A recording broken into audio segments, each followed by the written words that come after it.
What's up, guys? We're over here at Sky's working on his S14. Today we're going to be swapping in an S14 gas tank. So I want to show you guys how to do that. I've never done it before. I'll figure it out though. It won't be hard. So here's a new gas tank right here. Let's get to it.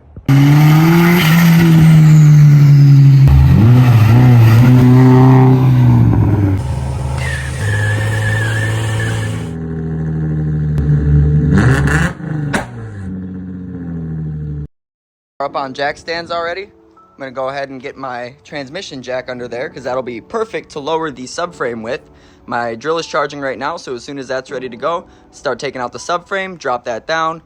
Before I take out the subframe, I'm gonna have to remove the 3 strut bolts on the back struts, and then everything should be good to drop down. I'm gonna show you all the bolts you're gonna have to take out to remove it. You're also gonna have to take out your exhaust and disconnect your drive shaft because the gas tank is above the drive shaft and the subframe. Here's your gas tank right here. It loops up and over, and then it's above your differential and your subframe as well. As you can see here, he's also got a leaking differential, so we're gonna have to take care of that at some point, but I might let him take care of that himself on another day because I don't think we have RTV or differential fluid. Really better to keep what's in there instead of draining it out when we don't have anything else to put in. He's got coilovers on it, so they're not struts, but we still have to take them out. You got this mounted on both sides. You got a 14mm bolt here, a 17mm bolt here, and another 14mm bolt here.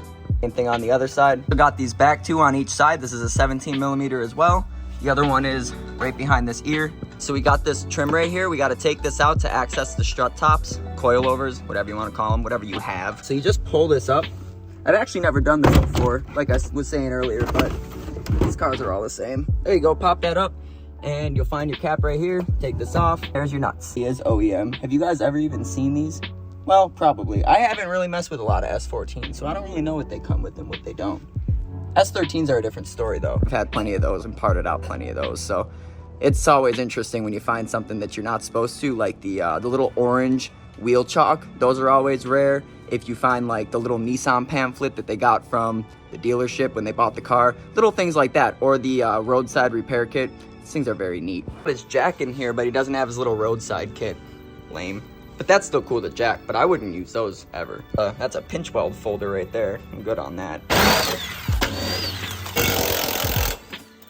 So you're definitely gonna wanna take off your brake calc. It's gonna make things a lot easier. When you got the subframe, the last thing you want to do is get hung up on your brake lines and rip them, tear them, or compromise any of that stuff. Taking out the gas tank is already a big enough job. That's the last thing you want to do. So take the time to take off the one 14mm bolt and get your caliper off. Got that unbolted. The bottom one was seized, so I went ahead and took out the top. So hopefully that doesn't stop me from getting this out. All right, I got it out. All right, so these bolts on the back here connected to the differential are stuck on. I sprayed them with WD-40. They didn't want to come off. So I'm gonna go ahead and disconnect it here at the half shaft, which I already did. I'm just gonna go ahead and remove these two 17mm carrier bolts, and I can drop this out. I also removed the bracket that sits right here so it can fall straight down. And the bolts that hold together the drive shaft at the midpoint are 12mm, and these are 14. All right, now that you got the mid shaft split in half, you're gonna wanna disconnect your e-brake cables. So I'm just gonna unbolt them from right here. These look like 12mm. I'm just gonna turn this sideways, get the cable out from each side, and when I drop the subframe, they'll come down with it. So now that you got the e-brake cables disconnected, the strap for the gas tanks are right here. There's a little pin holding them in, so you're just gonna wanna take that out on both sides. You can drop the strap down, and then we're gonna remove the last 2 bolts to drop the subframe. I got my handy transmission jack right here. This is gonna make it really, really easy because it's actually got a twist dial knob that I can lower it with so I can go nice and slow. I think we found the issue. It's a big old crack. So you got a clip right here to disconnect. You also got a ground right here to disconnect. So now that you got your subframe lowered, let me show you what you're gonna run into when you drop it. So for your ABS, you've got this line that comes through right here and connects right here. I was showing you guys that a little bit ago. That connects right here, and then there's another spot where it connects up here. So when you drop it down, make sure you stop your jack and disconnect that, or you're gonna snap it in half. You really don't wanna do that. Don't do that. But I've got the subframe dropped. What I can do is I can come in here and I can pull out the tab that holds in the emergency brake line, disconnect that from the caliper, and I'll be able to pull the whole subframe out so I have better access to the tank, lines, and everything under there. The clip was being really stingy. I thought that would have been the easier thing to do. So I just went ahead and took the 10mm off the bracket. Go ahead and pull out the line. There we go. That works all the same. I'm gonna take the line, and stick it up through this hole right here so it's out of the way. Out of the way. Perfect. Now that the subframe's out of the way, I have complete access to the gas tank. If you guys don't have one of these transmission jacks, it's honestly a great investment.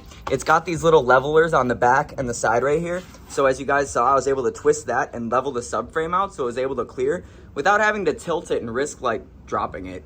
So now that you got the gas tank out and the subframe out, it looks like there's 2 more 17mm bolts that you can remove to drop it out.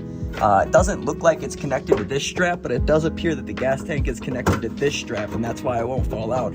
So I might be able to get away with taking off this 10mm bolt right here, and there's a possibility it might come off, so we'll check there first. When you get it dropped down here, there's one more hose you're gonna have to disconnect. You can probably come in from the top and get some clamps on that and get it off. Don't be too rough or you're gonna end up ripping it, and if you don't put it on your new one the right way, you're gonna end up breaking it off there too. So get that hose off, and then the whole tank's just gonna kind of just fall down. Gas tank's down. One more thing you gotta make sure to disconnect. This might be like a little evap canister or something. Just make sure you get those lines off too. Don't wanna break anything unnecessary. All right, gas tank is in, straps are in. Let's put in the subframe. There's a duck. Quack, quack.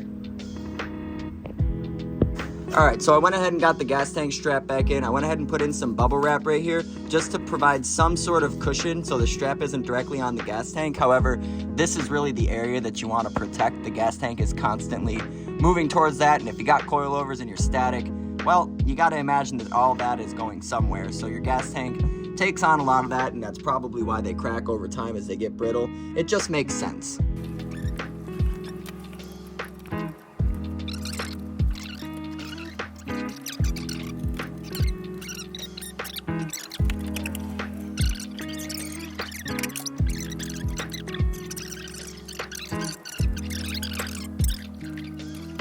Alright, so since my fabricator broke my compressor, I wasn't able to sandblast this, so I went ahead and took all the hydrochloric acid from the gas tank, put it in this 5-gallon bucket, and it looks like it's eaten everything up enough that I can take a wire wheel to it and clean it up.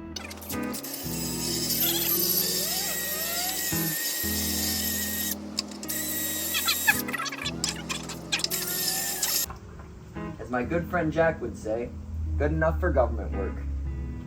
He's a surveyor, so it makes sense. All right, so I went ahead and hooked up the fuel pump real quick. Gonna get it over onto this hanger assembly, drop it into the tank, put some gas in, hopefully get some action from the engine, and I'm going home.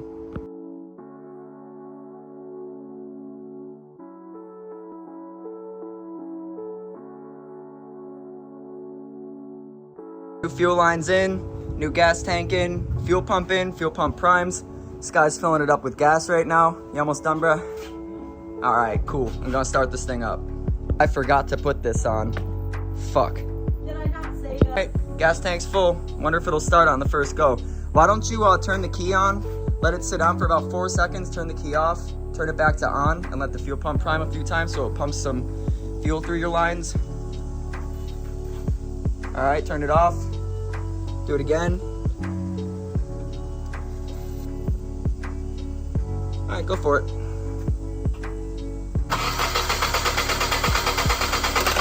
All right, stop. And prime your car up and start it. Oh, wait a second.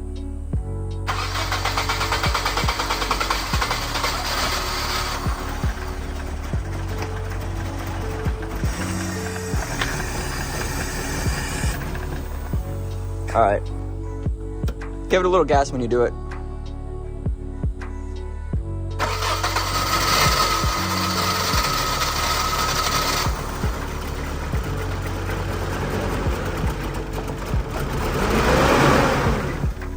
Yeah, I don't have a plug for the IAC to run into the intake, so it's not going to want to run properly.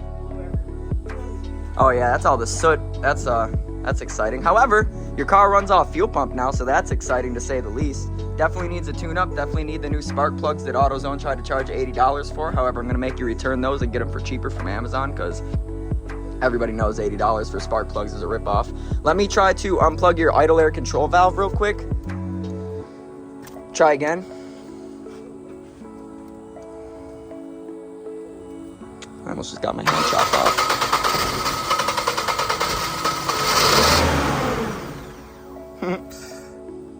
Try to do it with that open. Go again.